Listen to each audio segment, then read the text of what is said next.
Hi, this is Ron Babbage from Hard Dollar. Hopefully everybody can hear now and have audio. Today's workshop is on the HD 5 steps to master project and finance transparency. Thanks so much for joining us today. We try to have these workshops once a month, once every other month, to talk about and recap some of the best practices. I know that's sometimes a horrible term for people, but that's the best way I can think of sometimes at describing it from a collaborative standpoint of understanding a lot of projects that are out there and the complexities of some large projects.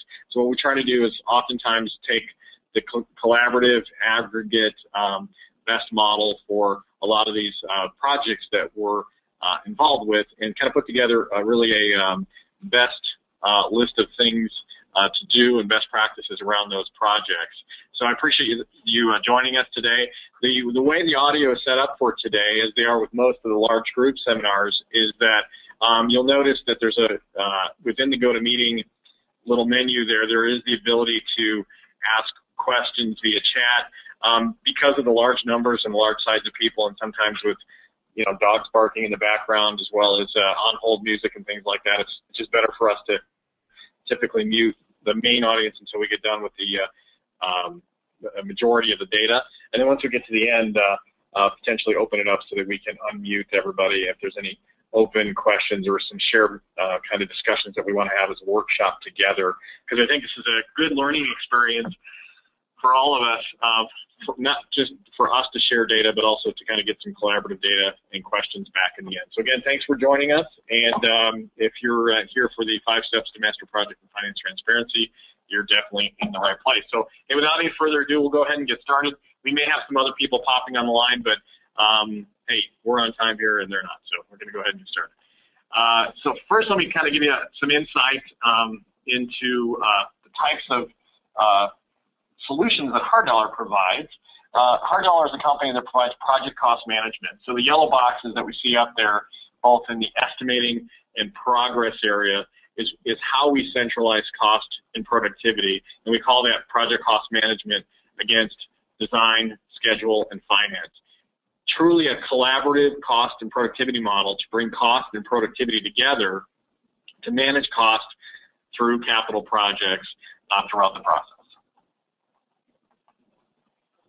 Today's topic is really a simple one, yet gets a little complicated when we talk about the data points. So our objective today is really kind of master cost and productivity from the project side to the ERP side, from a system of record perspective, identify some of the key elements, identify some of the reasons why things don't work today from a productivity and cost capture methodology to get things from the project side over to the ERP side, and to look at some of the ways that we can remove those obstacles and get rid of the fictitious brick wall that I have there in the center of the slide. So I really want to focus today on 2 things. One's going to be on within the project data side on the estimate, as well as on the controls. So from an estimate perspective, the level of detail that we have from a budget activity level sometimes doesn't make it over to, or oftentimes doesn't make it over to the ERP side. There's a different point of view on the project side than there is on the financial side. And this is the majority of our problem to start out with, and it's why we have an obstacle in the center in terms of lack of communication between the project and the ERP, because the data elements themselves are drastically different. So while in the estimate we're looking at a very detailed budget activity level, we're also measuring productivity at the activity level as well as the resources that are associated with that. We don't get that level on the ERP side. That's not intended to be laid out that way on the ERP side. We're up here at the cost code and the account code level versus the budget activity level. That translates pretty well on the control side as well. So while we're very detailed about how we think about progress quantities, often on the capital project side and the estimate, as well as percent complete, it doesn't translate equally over on the ERP side. That means that from an accrual perspective, from a cash flow perspective, we're looking at things at a much higher level. And what gets lost in translation between this side of the wall and this side of the wall is our ability to accurately and timely get the data that we're looking for. Those elements include crew times and change orders and commitments, and all of our specific control elements that are very specific to the project side that are not captured at the same level of detail on the ERP side. To kind of make matters worse, when you break it down into why, we also have 3 systems that we're typically dealing with. If it's the owner that's capturing data or looking to capture that data, and there's a system of record that we're pumping EPCM information from, reconciling it with the owner data, as well as receiving data on a constant basis from the contractor, not only are we dealing with the elements themselves, but we're also dealing from a system perspective with 3 different systems typically to make matters even worse. And then the results of that are, of course, is delay in reporting, the inaccuracy of the data, the summary of the data is misaligned, as I mentioned in the prior slide, and then ERP is void of productivity or earned value data. So from a problems that this represents, those are really the 4 core issues that result in those areas being misaligned and misguided. So we'll start off, this is kind of like a Quentin Tarantino movie. We're starting off with all the negatives, right, and we'll focus on the positives in the end. Although I don't know if a Quentin Tarantino movie ever had a positive in the end, but we'll get there. Okay, so just kind of start off with, it really comes back to detail or summary. So I've got this slide clearly represents what we're talking about. To detail or not to detail, right? That's the question. Whether we should have a summary amount of information that we're dealing with, how much detail should we actually have, how much detail should the owner have versus not have, and at what level of detail does it become comprehensive enough for us enough to actually make some meaningful decisions out of it. And really that's what the whole parity is here all about. So I hope that throughout this workshop we'll answer those questions, we'll address just how much detail. We're going to make some pretty strong recommendations as to where we should start and where we should stop when it comes to summary and detail level of information. Very Shakespeare lesson now. Okay. So let's just kind of go through the top 5 real quick.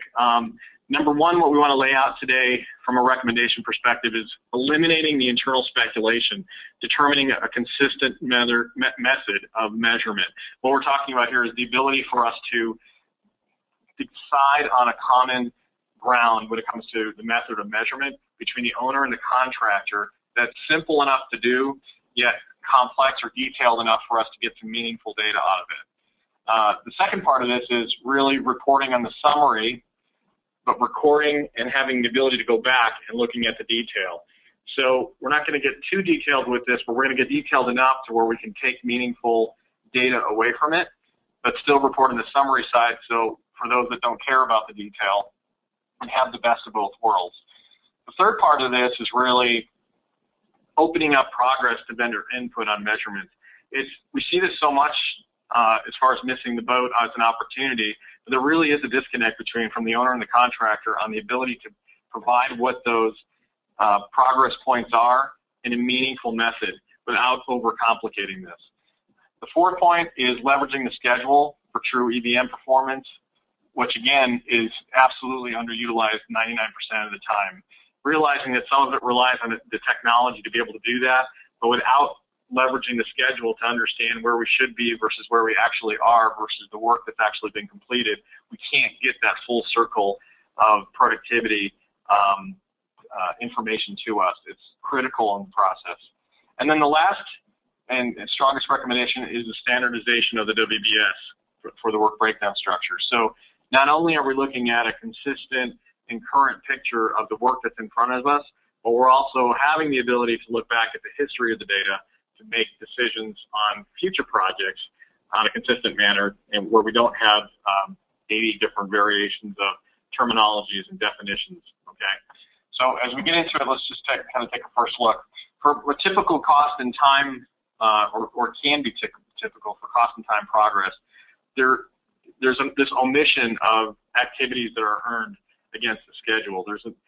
The activities are represented in a summary format, and it prohibits us from getting the type of detail that we need out of the ERP system because the information is summed up at a level that's just not comprehensive enough to make any productivity decisions on. Another real common thing we see out there is end of the project, real progress, actual hours versus total hours.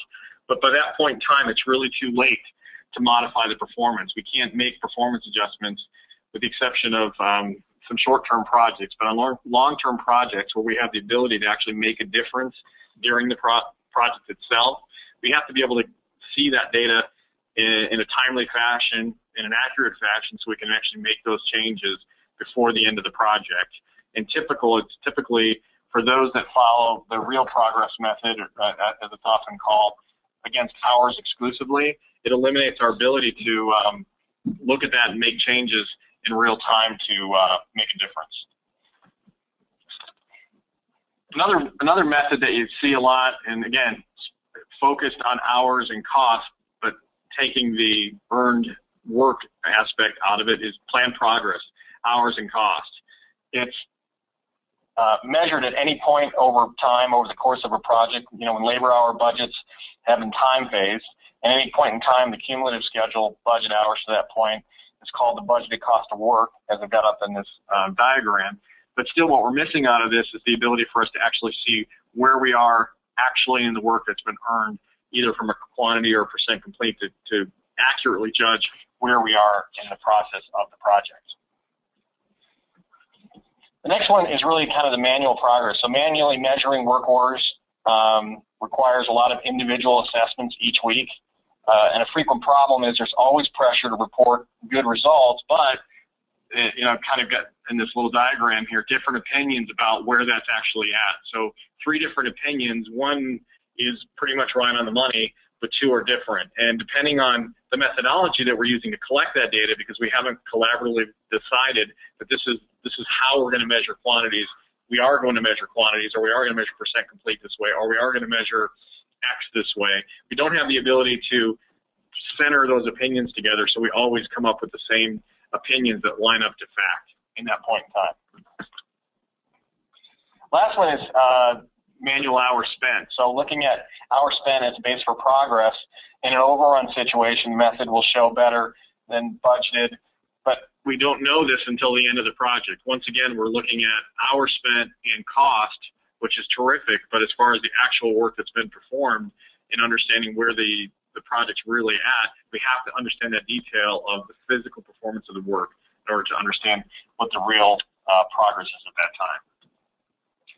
So if we break it down into some of the data elements we really need to get to the transparency, that's what I wanted this workshop to be primarily around. If you look at all the problems, you look at what's wrong with the situation, what are the data points that are kind of critical in moving this along in all of these areas? So we're going to talk about budget, we're going to talk about time, we're going to talk about receipts, progress, actual costs, and then really doing actual project reconciliation along those data points. So first one on the budget side, let's talk about, and I'm using JDE as an example here, but this easily applies to SAP or Oracle Financials or really any financial system or ERP system. So the critical data points on the master data side for the budget from a JDE to hard dollar perspective or any other estimating or project control system would be our job, our work orders, our PO numbers, cost codes, and cost types. From the budget side, from the estimate side to the ERP side, the original budget, the budget revisions, change requests, the work orders, the purchase orders, and the forecasts are all part of that equation to get the kind of detail that we're looking for to build that transparency. All very common touch points, but all kind of critical in that process. So these are extremely common touch points between those two things to make it work. And I think it's something important for us to recognize, you know, kind of throughout the workshop is when we look at some of the reasons up front why we have delays, why we have time delays, why we have accuracy delays.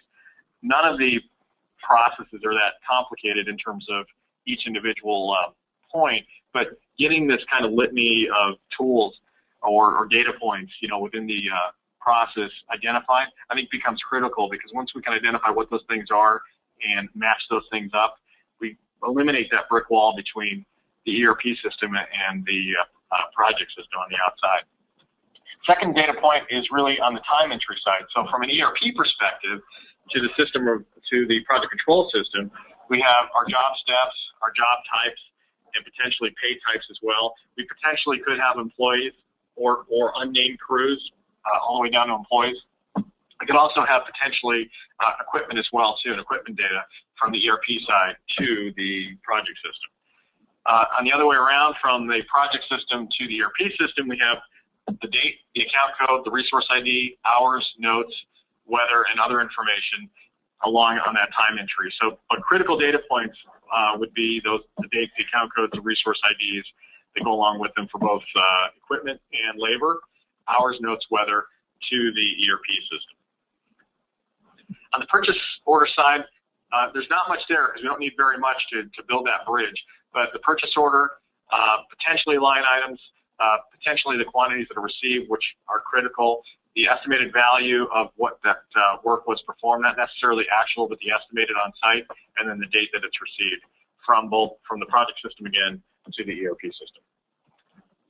On common touch points for progress, several things here, but we don't need very much to make a huge difference. So from a project system to the ERP system, we're really looking for the date, the percent complete, or the quantity complete, and then who entered that data. The rest calculates itself, and those things really kind of drive that whole process and simplifies it.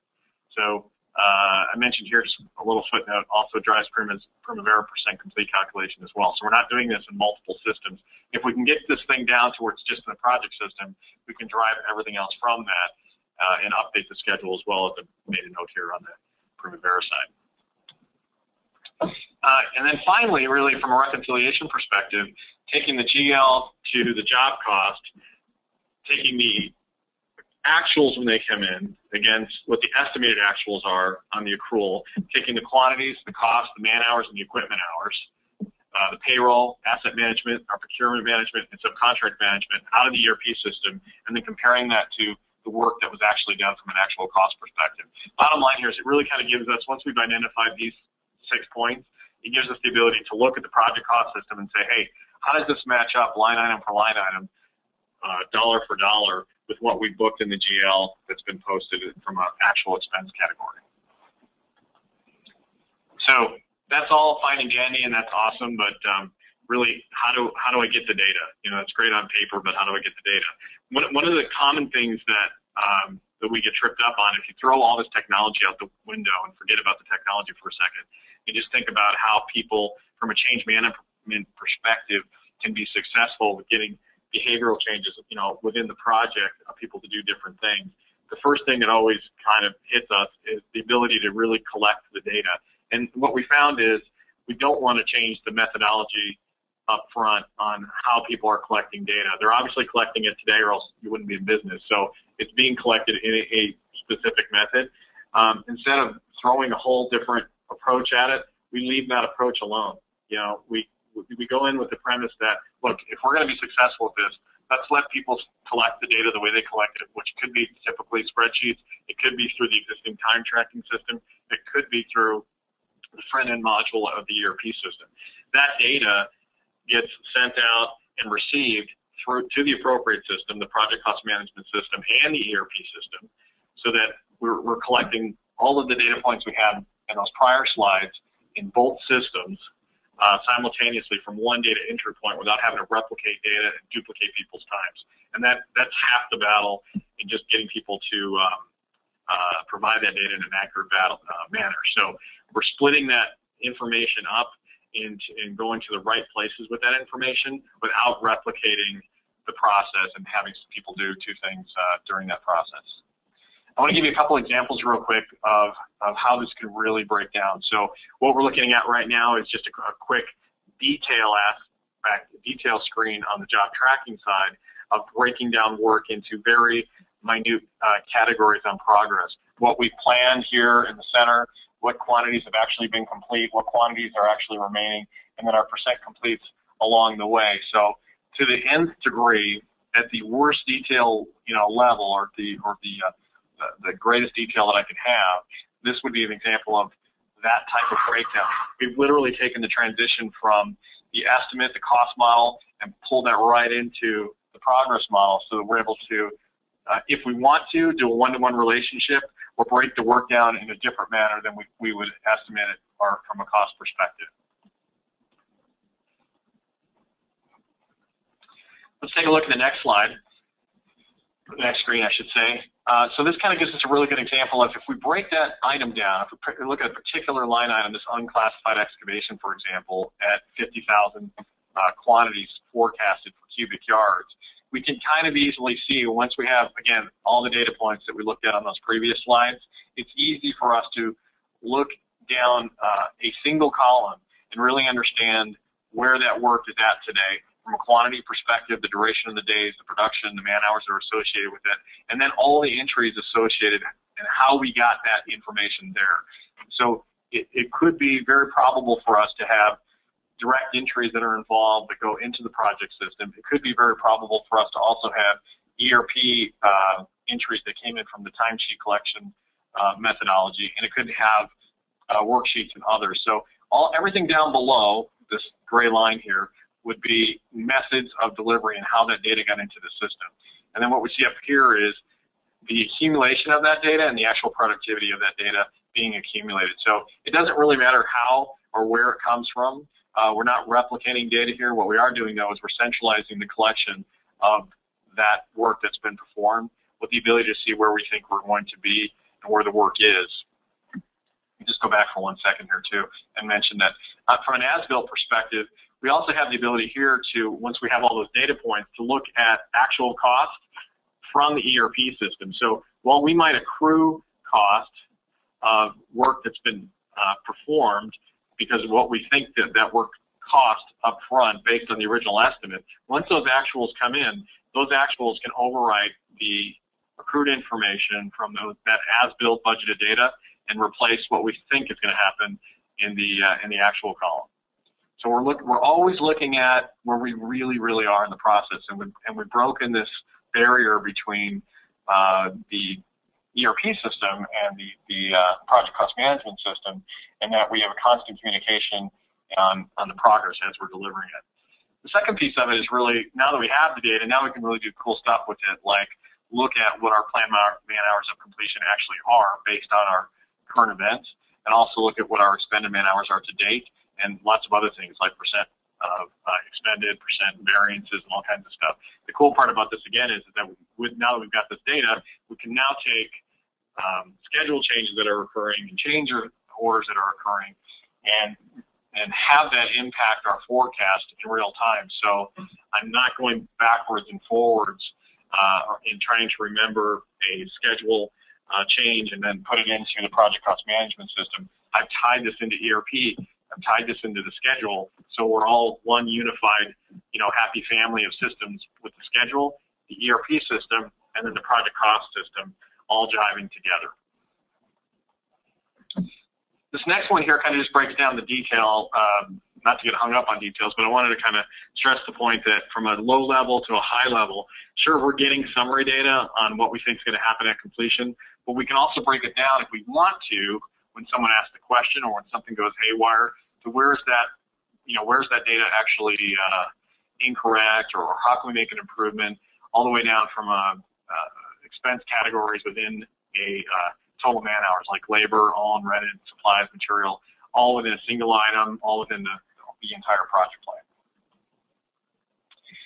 This one I just want to illustrate real quick, our planned versus latest as-built production. So now that I've got all my data, and I've contained it within the database, I can now take that and manipulate it and look at certain what-ifs. I can look at how things will turn out based on our original plan, how things will work out based on the last time we did this type of work, and how do we predict that future, how things will work out based on the average amount of time that it's taken over the course of this period for this type of work on this project, and then build my forecast around that automatically. That's nothing more than just the math, but once I've got that data in there, the system's going to do that for me on future production with all three of those methodologies. And I couldn't do really any of this, including this cash flow that we're looking at right now, unless we were tied into the schedule once again. So this, instead of doing manual cash flows, instead of trying to figure this out in the spreadsheet, dynamically, this cash flow is being updated as the schedule changes, as the ERP is changing, dynamically into the schedule, dynamically into the ERP system, as I'm making changes to the scope. So very specifically, from the project side of the fence, because we made those ties, our cash cost, our cash revenue, our cash flow, Our resources specifically that are allocated to this project are all being documented, recorded, and are being adjusted. So maybe the next time that I look at this, once there's a change in the schedule, it's reflected in a different manner. So to kind of put a numeric, that's an awesome. In Switzerland, this is how they do the numeric references. They do 1, 2, and then they do 1, 2, 3. So that's just in my country, that's how we do it. But so to kind of recap here on the bottom of the bun to summarize this. Number one, if we're going to be successful, we do have to have a consistent method of measurement. There's got to be a agreed upon quantity that we do with the owner, or vice versa, that we say this is what we believe our quantities are based on, and this is how we're going to report on it. Preferably, if we can be as much quantity based as we can, because quantities are absolute, and some people say, hey, our quantities don't fit everywhere. That's fine and dandy. There's lots of other ways to do it, percent complete, and there's things we can't measure by quantity, there's things we can't measure by percent complete, but the closest that we can get to an absolute value of whatever that thing is how we want to measure it, and not letting technology get in our way, because the technology enables us to do it, but it's not the catalyst of how we're successful. It's making these agreements of how we're going to get there. Number two is reporting on the summary of the ERP, capturing the detail, enough detail on the progress, but not necessarily producing reports on that level, producing them on the summary reports for those people that need them. And then once we do run into an issue, or we do have a question, we're able to go back and look at the detail and understand where a problem was created from. Third one is open data capture. So it's so common for us not to have the contractor have this direct ability to go ahead and plow the quantities or the progress directly into the owner system and build that bridge. And it's such a simple thing to do once we've agreed upon what those measurements are.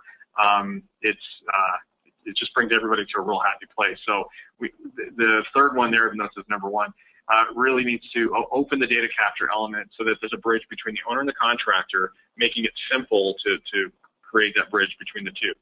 Fourth one is really connecting the plan to the schedule for activity-based cost. We've got to add the integration to the schedule element in there. And within that, from a hard dollar perspective, and not trying just to schlock hard dollar products, but hard dollar is very good at and built into with the Primavera API to allow that integration to take place. So in real time, when we make changes on the schedule, those changes get reflected in hard dollar, and vice versa. If I make changes in hard dollar, that gets reflected in the schedule.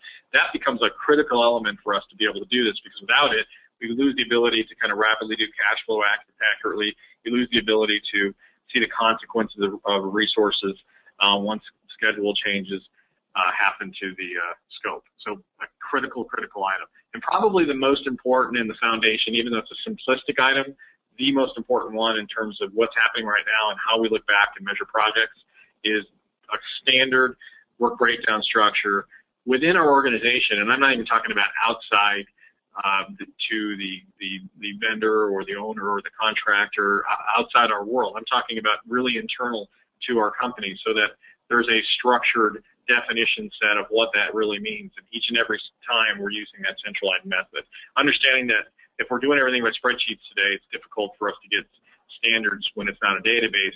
That's what we're striving for, taking the technology out. So consistent method of measurement, reporting on the summary, but getting the detail, opening the data capture element, connecting to schedule, and then standardizing the WBS. One thing I do want to schlock, though, at the end of this webinar is that we are doing the Hard Dollar's first annual customer and partner meeting Thursday, Friday, Saturday, October 27th to the 28th. There's a lot planned for that. It's at no cost to our customers and our partners and our prospects as well, too. So we've got kind of a full 3 days worth of activities there. It's going to be extremely exciting. We've got SAP labs coming in. We've got some folks in Primavera. We also have a special guest speaker, too, that's pretty exciting as well. So mark your dates on the calendar for October 27th through the 28th. Let us know if you can attend. And I've got my contact information at the end of this email. We'd love to see you out here. It's a great time to come out in Scottsdale at the end of October. There's plenty to do, and there's plenty to see in Scottsdale when the weather is awesome. Ending on October 29th, we got drinks, dinner, dancing, live music. And again, it's a terrific time. We hope to see you out there. And if you shoot me an email, we'll get you hooked up. And again, this is at no cost. But we're going through, from an agenda perspective, a lot of the things I talked about today as far as the API integrations into SAP, Oracle Financials, the ERP systems, Primavera as well, and then really kind of going through all of the aspects of historical libraries, estimating, and not just from a hardware perspective, but just from an industry roundtable. So we're going to have separate roundtables throughout those days to have those discussions. If you want some additional information, I'd be happy to send that to you as well and send you this PowerPoint. Our keynote speaker is Dan Gable, the Olympic gold medalist, 15-time NCAA championship coach, a wrestling icon. We're really excited that he's coming out for that. So if you're a huge fan of NCAA sports, it's a great opportunity as well, too, because Dan Gable's going to be out, and we're really excited about that as well. So I just want to say thanks for attending today. My contact information is here on the bottom. If you want some information about attending the next workshop or the Cattlemen's Ball, please shoot me a note or give me a call. We'd love to see you out here. If you have any questions about the webinar or the workshop, or you'd like a copy of the PowerPoint presentation, I'm happy to send that to you as well. And if you have any comments about how we can make these things better, I really love to hear it. And any of your feedback, good, bad, or indifferent, I really want to hear it so we can make improvements on these things, because I think they are valuable for the community. And if they're not, I want to hear about it. So thanks again for attending, everybody. Hope you have a super week, and I appreciate your attendance today. And we hope to see you at the Cattlemen's Ball in October. Thanks. Have a great day.